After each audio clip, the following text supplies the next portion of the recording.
एक अनार 100 बीमार, सुना होगा आपने। एक टिकट महाविकट, बीजेपी के साथ ऐसा हो रहा है। टिकट तो एक को ही मिलनी थी, मिल गई, बाकी कहीं बागी न हो जाए, संभालना जरूरी है। हालांकि फिलहाल हाल बुरा लग रहा है। किसी को मनाते हैं तो दूसरा रूठ जाता है, पार्टी छोड़ जाता है। रिपोर्ट देखिए।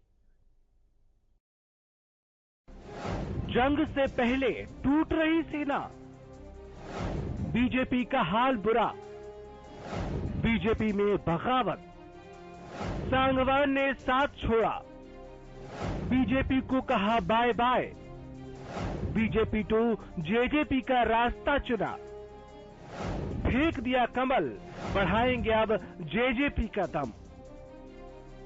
पहले टेकराम कंडेला की नाराजगी, उनकी दुष्यंत से मुलाकात और 16 को बैठक का ऐलान। परेशानियां पहले ही कम कहां थीं? एक और झटका चुनाव से पहले बीजेपी को लग गया। बीजेपी के राम मेहर सांगवान ने कमल फेंक दिया। अब कप प्लेट का लुत्फ उठाएंगे। करीब 20 सालों से बीजेपी में थे, अब जेजेपी के हो गए।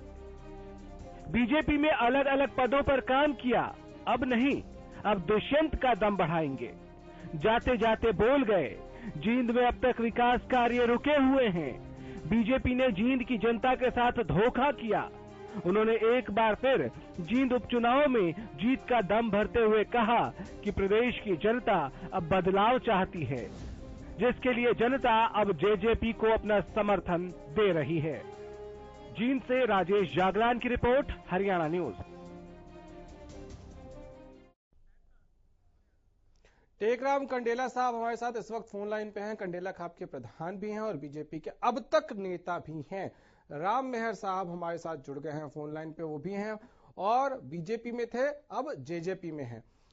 टेकराम साहब आपके पास आऊंगा, उससे पहले राम मेहर जी, क्या हो गया, जेजेपी चले गए बीजेपी से? आवाज आपकी कम आई है जी, दोबारा एक बार प्रश्न करोगे आप? मैं पूछ रहा हूं कि बीजेपी से जेजेपी का सफर क्यों तय करने की जरूरत पड़ी? देखिए जी, जो हरियाणा के अंदर बीजेपी के जो नेतागण है, उनकी नीति और नीयत काम करने की नहीं है। हर वर्ग उनसे दुखी है और सभी पुराने वर्करों की अनदेखी की हुई है।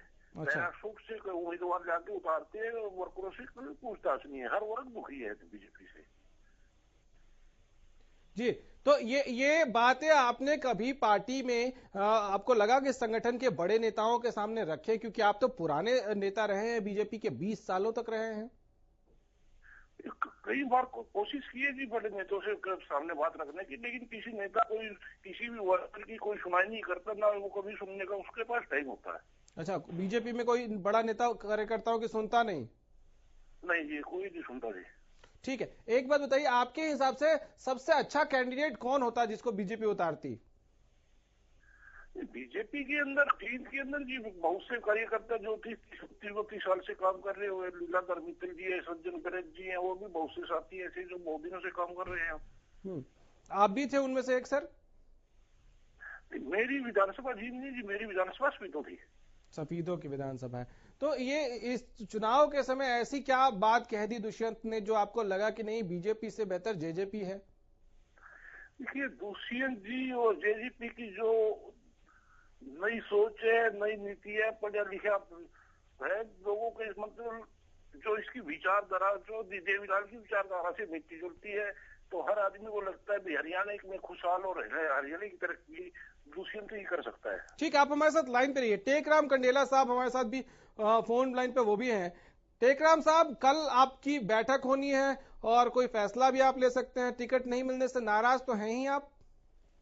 सबसे पहले तो मैं आपको हरियाणा न्यूज पर, जो आपने, हरियाणा न्यूज है नहीं जी? जी जी जी। हाँ, उसके लिए मैं आपका धन्यवाद करता हूँ। सबसे पहले तो मैं जींद हल्का के सभी जो हमारे वर्कर, जो पार्टियों के वर्कर आए हुए हैं, जो राजनीतिक दलों के नेता आए हुए हैं, और जितने भी बाहर से लोग आए हुए हैं, क्योंकि एक चुनाव है हरियाणा का, क्योंकि राजनीति में सबसे पहले तो भाईचारा, छत्तीस जात की बिरादरी एक साथ रहे और आपसी भाईचारा बनाए रखें और अमन शांति बनाए रखें, और बिल्कुल ऐसा इलेक्शन लड़े भाईचारे से। बीजेपी छोड़ रहे हैं आप टेकराम साहब? हाँ जी बोलो। बीजेपी छोड़ रहे हैं? नहीं जी, बीजेपी छोड़ने का अभी कोई विचार नहीं है। हम तो वो कल हल्का जींद की मीटिंग बुला रहे हैं अपने वर्करों की। उसके लिए विचार विमर्श करेंगे और अभी कोई पार्टी छोड़ने का मेरा कोई इरादा नहीं। दुष्यंत से मुलाकात हुई थी, उनको कोई आश्वासन नहीं दिया कि उनका साथ देंगे कि नहीं देंगे? हाँ जी, दुष्यंत से मुलाकात हुई थी, साथ देने का कोई वादा नहीं किया उनको? किससे जी? दुष्यंत से जी। मेरी तो दुष्यंत से भी मुलाकात हो चुकी है, अजय चटौला से भी मुलाकात हो चुकी है, भाई रणदीप सुरजेवाला से भी मुलाकात। तो किसको समर्थन देंगे आप? मैं सुभाष बराड़ से भी मुलाकात। किसको समर्थन देंगे आप? सारे आए हैं, हमने सबका स्वागत किया। सर समर्थन किसको देंगे? कोई भी आदमी आ सके। समर्थन किसको देंगे? समर्थन के लिए लोगों की हल्का के वर्करों ये पूछकर ही समर्थन देंगे। कोई अभी किसी को समर्थन देने का मतलब अभी जरूरी नहीं है कि बीजेपी के साथ ही खड़े होंगे? हाँ जी, जरूरी नहीं है कि बीजेपी के साथ ही खड़े होंगे? ये देखेंगे, हम लोगों की राय लेकर ही काम करेंगे, क्योंकि हमारे को तो प्रधान को अपने मुख्यमंत्री। बहुत शुक्रिया सर, आपका इतना कहना ही काफी है। बीजेपी का नेता जब ये कह दे कि देखेंगे, सोचेंगे, फिर कुछ डिसाइड करेंगे, तो अपने आप अंदाजा हो जाना चाहिए। राम मेहर साहब, आपके हिसाब से कौन जीत रहा है? जी मैं कल या परसों में 5-7 गाँव में गया हूँ, तो जेजेपी की पूरी लहर है। चलिए, आप जेजेपी के नेता हैं, बधाई हो नए घर के लिए आपको।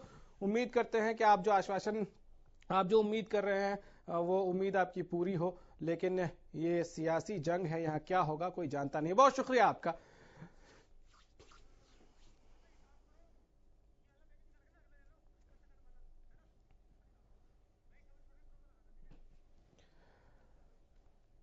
तो राम मेहर साहब ने बीजेपी को छोड़ दिया, जेजेपी में शामिल हो गए, और टेकराम कंडेला और साथ ही साथ सुरेंद्र बरवाला आंखें तरेर रहे हैं पार्टी को।